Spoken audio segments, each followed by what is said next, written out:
Minha sobrinha de 7 anos acabou com o Natal, e eu nunca fiquei tão orgulhoso de ver quem ela se tornou por causa disso. Acordei às 6 da manhã com um barulho de vidro quebrando lá embaixo. Achei que fosse um assalto, mas quando cheguei, encontrei a Pop no meio dos restos do que antes eram os presentes dos primos, com o martelo do tio ainda na mão. Nossos presentes! Os meninos gritavam, caindo de joelhos e tentando juntar os pedaços dos tablets e fones destruídos. Meu irmão David, pai dos meninos, foi direto pro armário do corredor, com aquele olhar de quem ia buscar o cinto, encarando a Pop. Só que, antes de ele fazer qualquer coisa, os filhos dele, de 13 e 15 anos, partiram para cima da Pop e derrubaram a menina no chão. Começaram a bater e arranhar o rosto dela, e ninguém fazia nada. Eu mesmo tive que separar. Quando a Pop se levantou, estava cheia de hematomas, sangrando da sobrancelha. Mas mesmo assim, ela sentou no chão, ajeitou o peito, deu um sorriso meio de canto, como se tivesse orgulho do que fez. Cadê nossos presentes bons? Os meninos berraram de novo. Foi aí que todo mundo percebeu.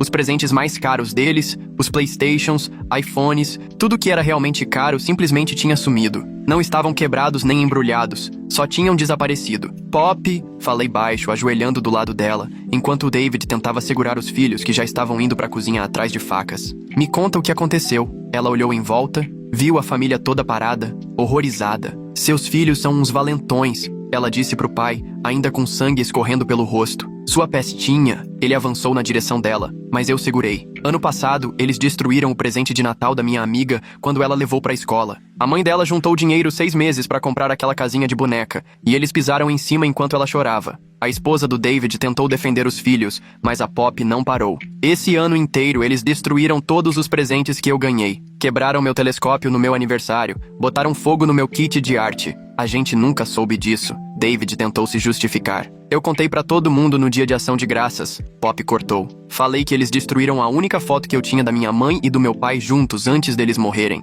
Agora ela chorava. E vocês falaram pra eu parar de ficar brava com eles que eram só crianças brincando. Fiquei em choque. Como sempre estive fora do país a trabalho, a Pop nunca tinha me contado nada disso. É verdade isso? Perguntei, alto. Ninguém teve coragem de me encarar. Pop limpou o sangue do rosto. Então é isso. Fui eu que destruí os presentes deles. A mãe dos meninos ficou sem palavras. Aqueles presentes. Mas não foi só por isso, Pop interrompeu. O silêncio tomou conta da sala. Querida, então por que você fez isso? Perguntei. Ela apontou para nossa avó, sentada num canto de pijama de Natal, olhando pro nada, perdida na demência. Eles roubaram a vovó, pegaram $2.000 dela. Vi na cara dos meninos que pela primeira vez sentiram o peso do que tinham feito. O olhar do David ficou arregalado. Isso é impossível. Mas Pop se levantou encarando todo mundo. Na terça passada à noite, não consegui dormir. Ouvi passos no quarto da vovó às 2 da manhã. A sala ficou muda. Eu vi seus filhos pegando o cartão dela na bolsa. Pop falou pra mãe deles.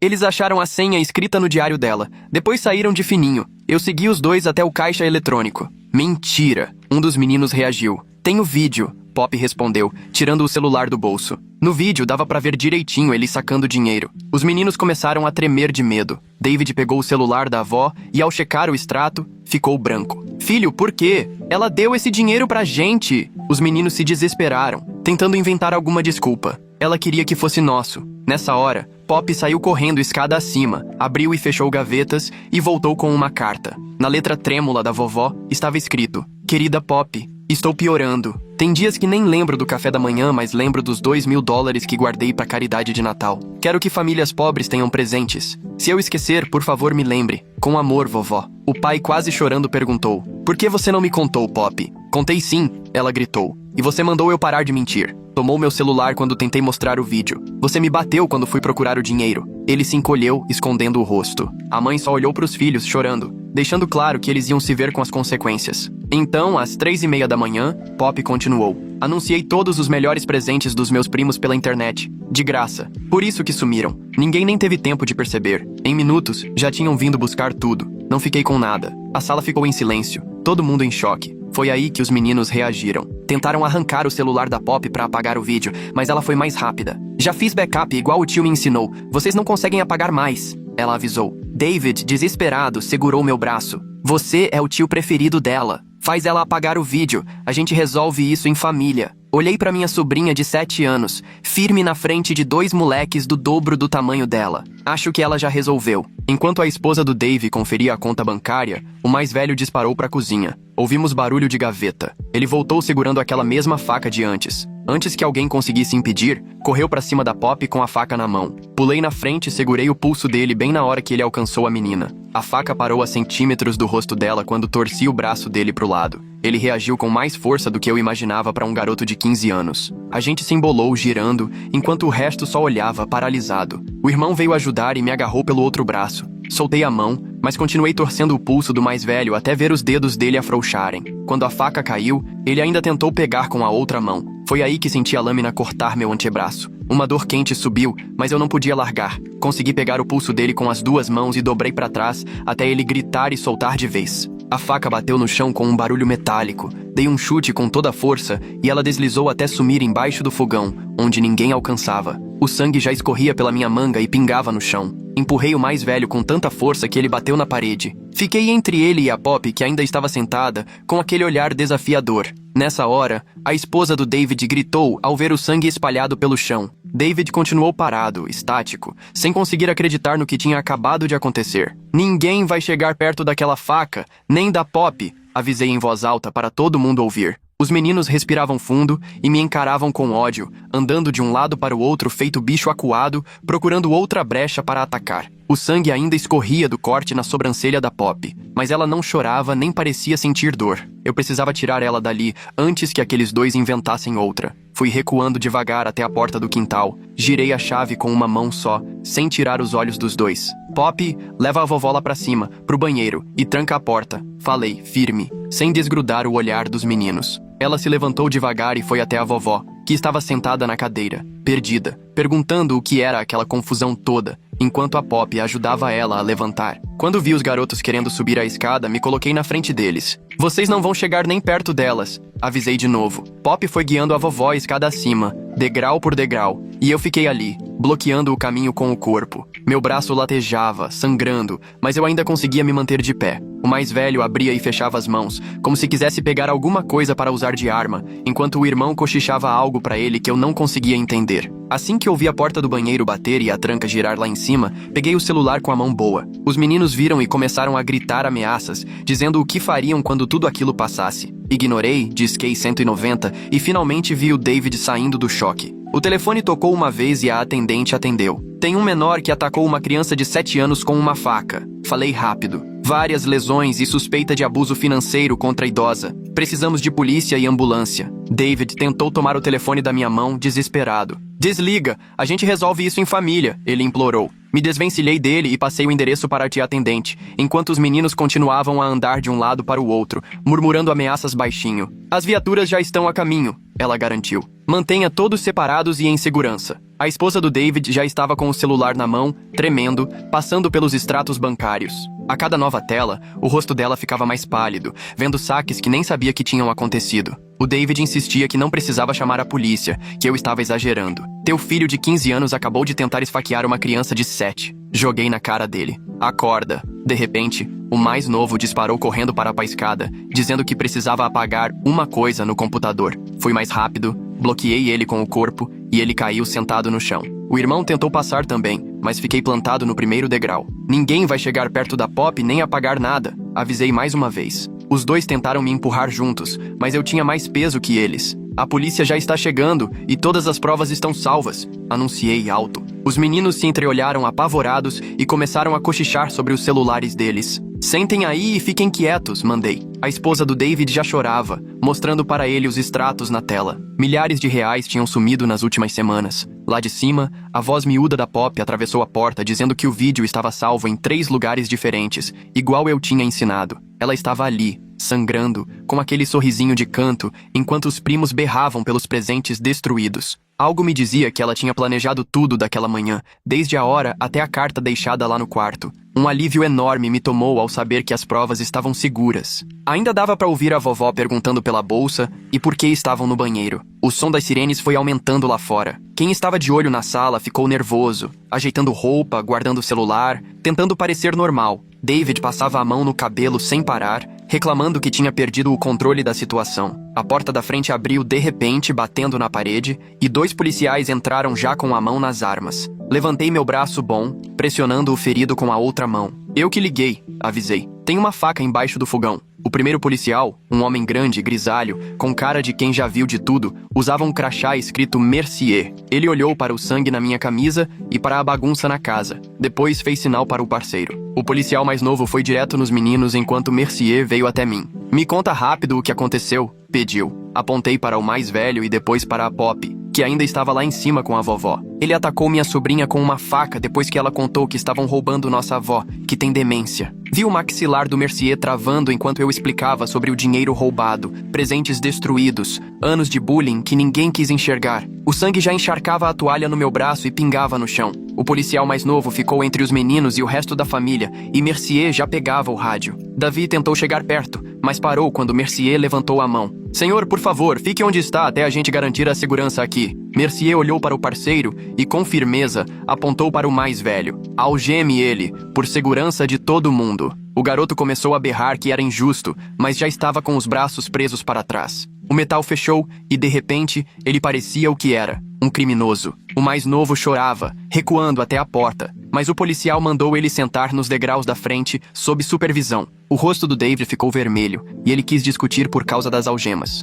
Procedimento padrão quando tem arma envolvida, Mercier respondeu, sem nem olhar na cara dele. Fui até a escada e chamei a Pop para descer com a vovó. As duas apareceram lá no alto, com a Pop segurando firme a mão da avó e ajudando ela a descer cada degrau. O rosto do Mercier mudou na hora ao ver os machucados da menina. O corte acima do olho ainda sangrava e o rosto já começava a ficar roxo. Ele pegou o rádio e pediu os paramédicos, enquanto a Pop continuava ali, agarrada na vovó. Querida, você se sente segura para me mostrar aquele vídeo? Mercier perguntou gentil. Pop tirou o celular sem hesitar e mostrou o vídeo, que mostrava os meninos no caixa eletrônico de madrugada, sacando dinheiro várias vezes. A esposa do David só chorava mais a cada movimentação que aparecia. Mercier assistiu tudo, depois lançou um olhar de desprezo para os meninos. As luzes vermelhas e azuis já iluminavam as janelas quando a ambulância chegou. 2 socorristas entraram às pressas, cada um carregando sua bolsa, e vieram direto para cima de mim. Tiraram a toalha cheia de sangue e avaliaram o corte enquanto eu tentava não demonstrar dor. Isso aqui precisa de uma boa limpeza, mas não vai precisar de pontos, avaliou um deles enquanto o outro já separava os curativos. Limparam com um antisséptico que queimava feito brasa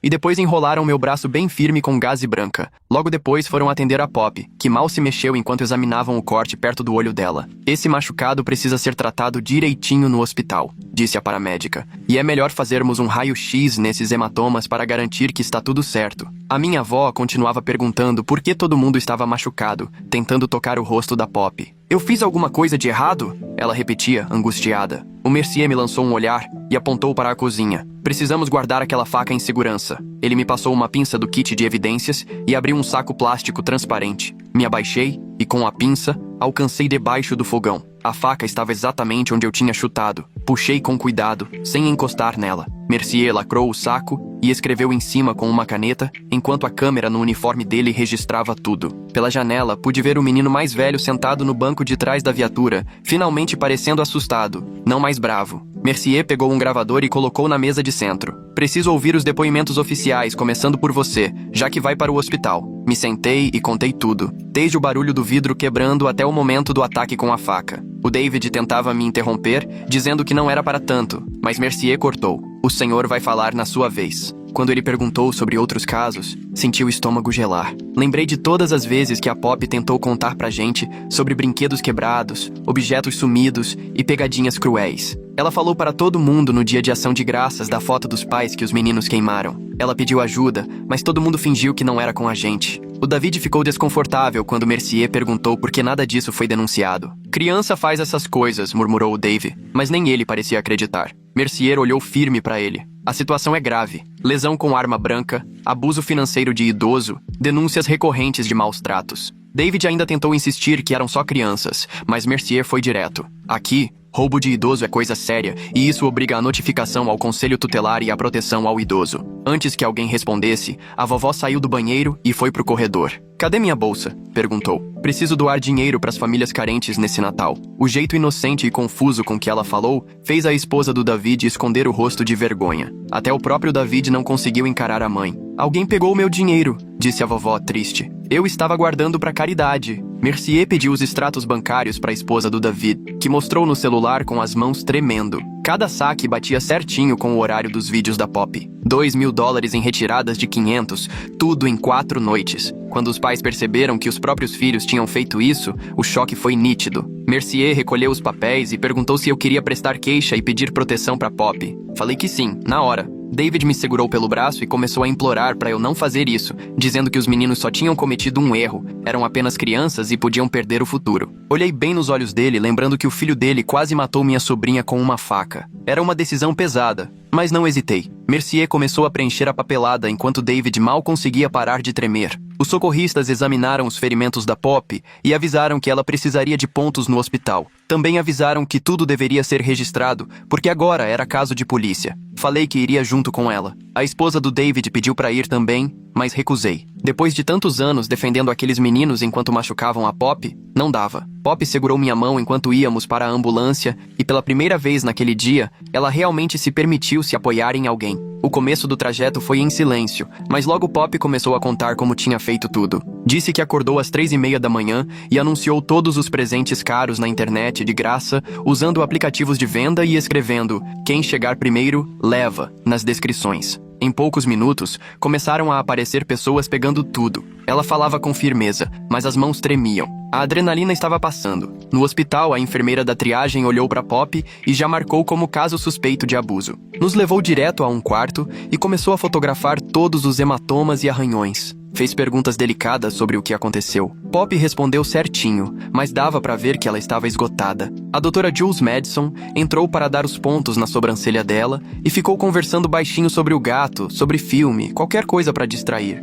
Foi cuidadosa, paciente, sempre pedindo permissão antes de cada passo. Segurei forte a mão da Pop enquanto ela levava 5 pontos, morrendo de orgulho da coragem dela. Logo depois, a assistente social apareceu dizendo que teria que acionar o conselho tutelar, porque era o protocolo em casos de ferimentos desse tipo em criança, e que isso inclusive ajudaria no acesso às medidas protetivas e serviços. Concordei na hora, porque a gente precisava de toda a documentação possível. Meu celular vibrou com uma mensagem do Mercier. Ele explicou que a faca foi registrada como prova e os 2 meninos estavam sendo processados na delegacia de menores. O mais velho podia ser detido, já que usou a faca, e o mais novo talvez fosse liberado para algum parente, já que o David estava sendo interrogado. Ler aquilo fez tudo pesar ainda mais. Finalmente, aqueles meninos iam ter que arcar com as consequências. Avisei meu chefe, que mora fora, que ia precisar de licença de emergência e só disse que era por segurança da minha sobrinha e questões legais. Sabia que, por causa do fuso, a resposta ia demorar. Era mais um estresse para lidar. Enquanto esperávamos a papelada, o David me mandou mensagem particular dizendo que ainda dava tempo de consertar se eu não ajudasse na denúncia, alegando que os meninos já tinham aprendido e ninguém precisava destruir a vida deles por causa disso. Aquilo me deixou indignada. É impressionante como ele não conseguia enxergar a gravidade do que aconteceu. O filho dele tentou esfaquear uma menina de 7 anos. Eu tirei print da mensagem e não respondi, porque sabia que isso poderia ser visto como tentativa de influenciar uma testemunha ou algo assim. Enquanto aguardava a alta, fiquei vendo de novo o vídeo do caixa eletrônico da Pop no celular dela. Ver aqueles 2 meninos roubando a própria avó me embrulhou o estômago. Eles sabiam que ela tinha demência, mesmo assim aproveitaram da situação. Salvei o vídeo em 3 serviços de nuvem diferentes. Finalmente, alguém fazendo o certo para resguardar uma prova. 3 backups em nuvem na sala de espera do pronto-socorro é o auge da vida adulta responsável. Bem diferente de certos pais que ainda acham que resolvem tudo com uma mensagem, como se fosse multa de trânsito e não tentativa de homicídio. Depois mandei o vídeo para meu e-mail pessoal e enviei uma cópia para um amigo de confiança fora do país, só para garantir caso acontecesse algo com o celular da Pop. A enfermeira voltou com mais papelada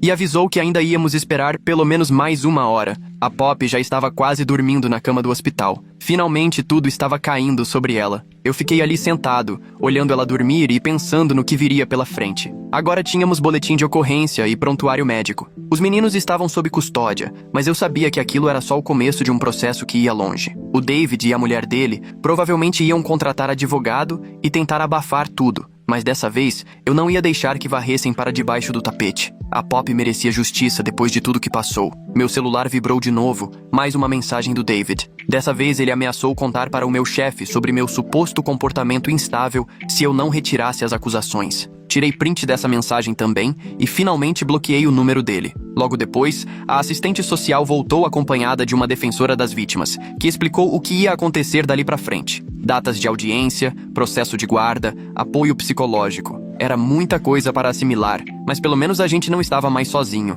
A Poppy acordou enquanto explicavam tudo e prestou atenção em cada detalhe. Mesmo tão pequena, ela entendia a gravidade do momento. Perguntou se os meninos iam ser presos, e a defensora explicou que a detenção de menores funcionava diferente, mas que eles iam responder pelo que fizeram sim. No meio da explicação, meu telefone começou a vibrar de novo. Era o setor de fraudes do banco retornando sobre o dinheiro roubado da vovó. A atendente explicou que precisariam de intimação oficial para liberar as imagens das câmeras e os extratos. Mesmo com provas claras do roubo, falou que recuperar o dinheiro era praticamente impossível porque a senha estava correta, e para o banco, a transação era considerada autorizada. Aquilo deu uma vontade enorme de socar a parede, mas só agradeci e desliguei. Uns 20 minutos depois, entrou uma mulher de roupa social no quarto do hospital. Se apresentou como Ginny Abernethy, do Conselho Tutelar, dizendo que precisava conversar com a Poppy a sós, como mandava o protocolo. Tive que esperar no corredor por 40 minutos enquanto ela conversava com minha sobrinha. Pelo vão da porta, eu ouvia a voz baixinha da Poppy contando anos de sofrimento que eu nunca soube. Ela falou dos meninos quebrando as coisas dela de propósito, batendo nela quando não tinha adulto por perto, trancando em armário, tirando comida. Cada palavra era um soco no estômago, pensando que eu estava fora do país enquanto tudo acontecia. Quando Ginny saiu, perguntou sobre minha moradia e se eu poderia ficar com a Poppy por enquanto. Expliquei que meu trabalho exige viagem constante, mas na hora garanti que ficaria com ela, independentemente das dificuldades. Ela disse que iam ter que vistoriar meu apartamento, mas que diante de tudo, manter a Poppy com a família era melhor que colocá-la em abrigo. Pegou o celular e ligou para o David ali mesmo, no corredor. E eu conseguia ouvir ele gritando, querendo saber por que o conselho tutelar estava se metendo em assunto de família. Ginny manteve a calma e explicou que era obrigatório quando uma criança sofre agressão com arma e que um plano de segurança seria implantado imediatamente. Os meninos não poderiam chegar perto da Poppy. David seguiu discutindo, mas Ginny repetia as regras sem perder a compostura. Dava pra ver que ela estava acostumada a lidar com pais furiosos. Enquanto ela ainda falava no telefone, Jules Madison voltou, trazendo uma pasta grossa de documentos. Ela tinha registrado cada corte e hematoma da Poppy para o processo do Conselho Tutelar e para qualquer futura audiência. Tirou mais fotos com uma câmera especial, mediu cada lesão com uma régua e preencheu tudo nos formulários oficiais com termos médicos. Jules me disse baixinho que já viu muitos casos em que ninguém defendia a criança e ficou feliz que dessa vez alguém estava protegendo a Poppy. Depois que Jules saiu, Ginny avisou que estava emitindo uma ordem verbal de afastamento, válida imediatamente. Os meninos não podiam chegar perto da Poppy até a audiência formal. Se desobedecessem, iam direto para a unidade juvenil. Fiquei aliviado, sabendo que a Poppy estava protegida de verdade. Lembrei da carta da vovó sobre o dinheiro da doação. Tirei do bolso e Ginny tirou foto para anexar ao processo. Disse que abuso financeiro de idoso junto com agressão infantil tornava o caso muito sério e que não seria arquivado. A carta da vovó, provando sua vontade sobre o dinheiro, seria prova importante. Meu celular tocou de novo. Era a esposa do David chorando tanto que mal dava para entender o que ela dizia. Admitiu que sabia que os meninos estavam piorando, mas não queria acreditar que seriam capazes de machucar a própria família. Depois que saímos, ela achou mais provas nos celulares deles. Mensagens em que se gabavam de fazer a Poppy chorar, vídeos destruindo as coisas dela e rindo, buscas sobre como machucar alguém sem deixar marcas. A confissão dela veio tarde demais, mas pedi para entregar tudo à polícia assim mesmo. Enquanto falava com ela, recebi mensagem do Mercier. O caso tinha deixado de ser só furto, e agora incluía a acusação de abuso contra idoso, que tem pena mínima obrigatória, mesmo para adolescente. O promotor estava levando a sério porque eram duas vítimas vulneráveis. Pela primeira vez, os meninos iam enfrentar consequências reais. Finalmente recebemos alta perto do meio-dia, com orientações sobre os curativos e várias cópias de toda a documentação médica. A enfermeira me ensinou direitinho como trocar os curativos da Poppy e quais sinais de infecção eu devia ficar de olho. Assim que saímos do hospital, ela apagou no banco de trás do carro em menos de 2 minutos, completamente esgotada com tudo o que tinha acontecido. Fui dirigindo devagar, o tempo todo olhando pelos retrovisores, meio paranoica de estar sendo seguida, mesmo sabendo que os meninos ainda estavam na delegacia. Meu apartamento não tinha nada de preparado para receber criança, mas eu ia dar um jeito. Levei a Poppy no colo sem acordar e coloquei ela na minha cama. Ela ficou tão pequenininha, cheia de curativos. Sentei na cadeira ao lado, os papéis todos espalhados no meu colo. formulários de guarda, datas de audiência, encaminhamentos para psicólogo. A defensora me entregou uma pasta grossa cheia de contatos e recursos. Era tudo assustador, mas pelo menos agora, a Poppy estava segura. Depois de cerca de 1 hora, ela acordou perguntando onde a gente estava. Expliquei que era meu apartamento e que ela ia ficar ali por um tempo. Ela quis saber se os meninos podiam encontrar a gente, e eu prometi que eles não iam chegar perto. A Ginny deixou bem claro com a ordem de restrição, eu disse. No dia seguinte, liguei para o telefone da audiência que a Ginny tinha passado e descobri que era dali a 3 dias. Esses dias foram de adaptação. Tirei minhas coisas do caminho para dar espaço para Poppy, tentei distraí-la, ajudei ela a se sentir em casa. O fórum estava lotado quando chegamos, e esperamos quase 2 horas até chamarem nosso caso. O juiz analisou tudo que a Ginny levou. O vídeo do celular da Poppy, as fotos dos machucados, os extratos bancários mostrando o dinheiro roubado. Ordenou que os meninos ficassem completamente afastados da Poppy, sem contato nenhum, nem por terceiros. Também determinou que eles ficassem com a tia, enquanto o conselho tutelar investigava a casa. O David ficou lá, de cabeça baixa, enquanto a esposa enxugava lágrimas o tempo todo. Depois da audiência, recebi uma ligação da triagem de menores, contando o que tinha acontecido. O mais velho não soltava uma palavra, só encarava todo mundo com ódio. O mais novo caiu no choro e acabou confessando tudo que tinham feito com a Poppy e com outras crianças da escola. O agente disse que estavam avaliando programas de reabilitação caso mostrassem algum arrependimento e vontade de mudar. Naquela tarde, fui com a Poppy comprar um cofre para guardar todos os documentos e provas dela. Gastei mais do que queria, mas depois do que passamos,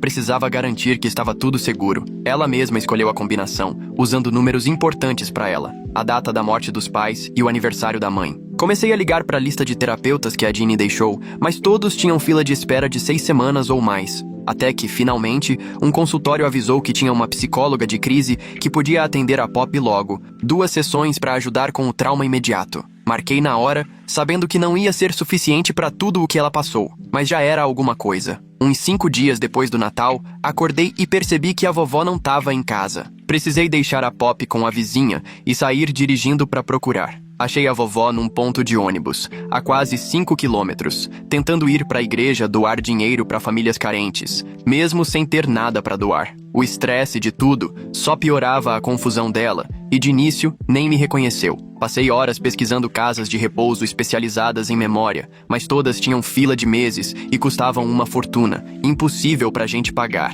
O Davi devia ajudar nisso, mas agora estava atolado com as contas do advogado dos meninos. A vovó precisava de ajuda profissional, mas não tinha de onde tirar dinheiro. 2 semanas depois, veio a audiência preliminar dos meninos. O promotor sugeriu um programa de reabilitação. Eles teriam que devolver o dinheiro roubado, fazer terapia e prestar serviço comunitário. Se cumprissem direitinho, não teriam ficha criminal. Por dentro, eu queria que a punição fosse pior, mas sabia que a Poppy precisava mais de paz do que de vingança. O promotor explicou o problema da restituição. Eles já tinham torrado todo o dinheiro naqueles presentes caros que a Poppy distribuiu de graça no Natal. A Ginny aparece e, de repente, todo mundo começa a seguir o protocolo. A esposa do David achar aquelas buscas no celular justo naquela hora é coincidência demais para quem jurava que não sabia de nada. Curioso o banco exigir o PIN certo para considerar roubo, mesmo sendo uma senhora idosa e confusa. Não tinha como recuperar o dinheiro, e os meninos também não tinham como pagar. O promotor sugeriu que arrumassem empregos de meio período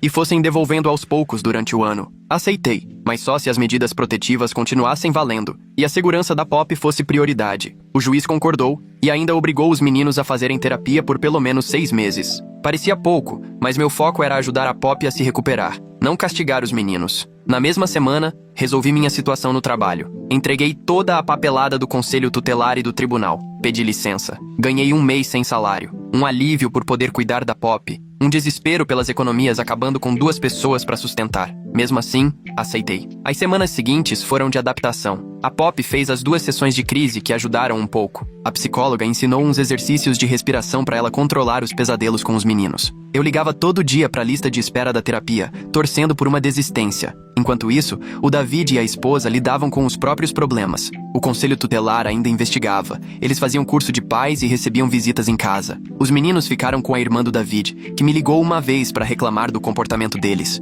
Falei que esse problema não era mais meu. A vovó teve mais 2 episódios de sair sozinha naquele mês. Numa, a polícia achou ela tentando ir a pé para a casa antiga de 40 anos atrás. Noutra, estava no supermercado enchendo o carrinho com qualquer coisa, achando que estava comprando para a campanha da igreja. Ficava cada vez mais óbvio que ela não podia continuar em casa, mas a verdade é que ainda não tínhamos dinheiro suficiente para pagar um lugar decente. O programa de reabilitação dos meninos começou em fevereiro. Toda semana, eles tinham que aparecer diante do agente de condicional e mostrar algum comprovante de que estavam atrás de emprego. O mais velho até arrumou um serviço num fast food, mas acabou sendo mandado embora depois de 3 dias, porque bateu boca com o gerente. O mais novo durou um pouco mais. Ficou 2 semanas num supermercado antes de pedir para sair. O agente avisou direto. Se não mantivessem os empregos, o caso deles ia pra frente de verdade, sem mais conversa. Aí o David recebeu uma ordem judicial para fazer um curso de paternidade e controle de raiva. Tudo na mesma semana. Ele me ligou resmungando, dizendo que era um absurdo ter que dirigir 40 minutos para ir e voltar do único curso liberado por ali.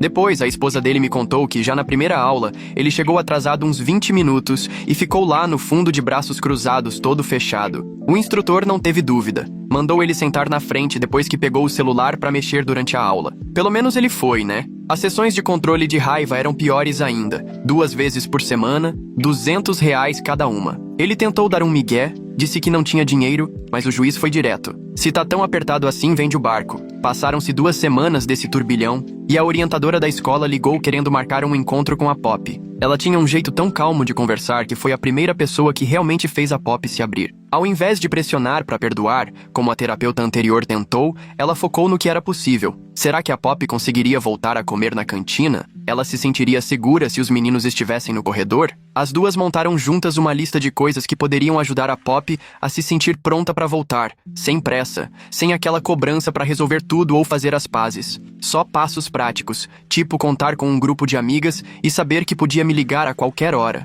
Depois desse papo, a Pop parecia mais leve, como se finalmente tivesse sido entendida. Na semana seguinte, a Jeannie apareceu lá em casa para conversarmos sobre o que vinha pela frente. Sentamos à mesa da cozinha, rodeadas de papéis, preenchendo todos os formulários de guarda familiar possíveis. Ela explicou que existem programas que ajudam financeiramente quem vira responsável legal e que eu receberia do Estado R$ 600 por mês para cobrir as despesas da Pop, além de uma força extra para pagar a terapia. Combinamos de conversar de novo em um mês quando, quem sabe, as coisas estivessem um pouco mais calmas. A ideia de criar a Pop em tempo integral parecia enorme, assustava, mas no fundo era o único caminho lógico. Ela comentou que os pais dos meninos provavelmente iam contestar, mas que o tribunal ia dar prioridade ao que fosse melhor para a Pop, não ao que a família queria. 3 dias depois, a esposa do David me mandou uma mensagem com a foto de um recibo. Os meninos tinham feito o primeiro pagamento do dinheiro que pegaram da vovó. R$ 50 do salário do mais velho no McDonald's e 20 do mais novo que estava entregando o jornal.